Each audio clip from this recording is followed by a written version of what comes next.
মালয়েশিয়ার প্রধানমন্ত্রী আনোয়ার ইব্রাহিম সম্প্রতি জানিয়েছেন যে ইসরায়েলি কোনো নাগরিক সে যদি কোনো ভিন্ন কোনো দেশের পাসপোর্ট নিয়েও মালয়েশিয়াতে এন্টার করে এবং প্রমাণিত হয় যে সে একজন ইসরায়েলি নাগরিক, তখন তাকে অনতিবিলম্বে মালয়েশিয়া ছাড়া করা হবে। এই বিষয়টি মূলত আবারও নতুন করে শুরু হয়েছে যখন মালয়েশিয়ার জোহর বারু স্টেটে একটি স্কুলে একজন ইউএস সিটিজেন বা ইউএস পাসপোর্টধারী একজন নাগরিক ইসরায়েলি প্রমাণিত হয়, এবং তারপর থেকেই এই বিষয়টাতে আরো জোরদার দেয়া হচ্ছে যে কোনো ইসরায়েলি নাগরিক মালয়েশিয়াতে এন্টার করছে কিনা।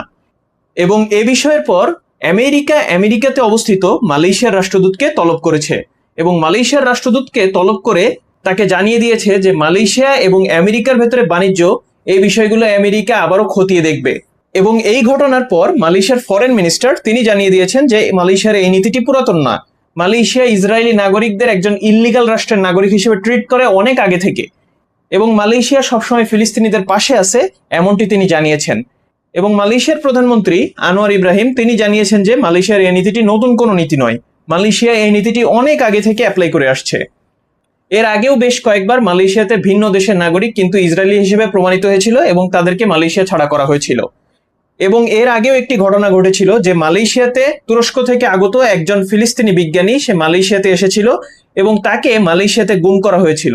এবং গুম করতে যে ব্যক্তিগুলো দায়ী ছিল সেখানে পাওয়া যাচ্ছে যে একজন ফ্রেঞ্চ নাগরিক এবং তার ডুয়েল সিটিজেনশিপ, সে একাধারে ফ্রেঞ্চ নাগরিক এবং একাধারে ইসরায়েলি নাগরিক, এবং সেই নাগরিক বোঝা যায় যে পরে সে মোসাদের একজন এজেন্ট।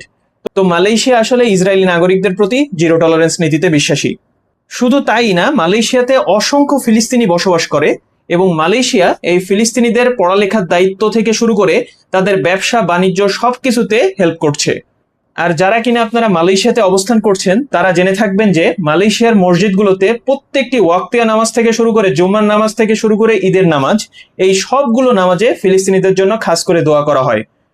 এবং প্রতিটি মালয়েশিয়ান নাগরিক তাদের অন্তরের অন্তঃস্থল থেকে ফিলিস্তিনিদের পাশে থাকতে চায়। তো আপনাদের কাছে কি মনে হয়, আমেরিকার এই তলবের পর কি মালয়েশিয়া তাদের এই ইসরায়েলিদের প্রতি জিরো টলারেন্স নীতি থেকে ফিরে আসবে কিনা? আপনাদের মতামত জানাতে পারেন আমাদের কমেন্টে। আরো ধরনের ডিফেন্স ও জিওপলিটিক্স রিলেটেড ভিডিও পেতে ডিফেন্স ডাইনামিক্সের সাথেই থাকুন। ডিফেন্স ডাইনামিক্স সত্য প্রচারে কুণ্ঠিত বোধ করে না। ভালো থাকুন, সুস্থ থাকুন।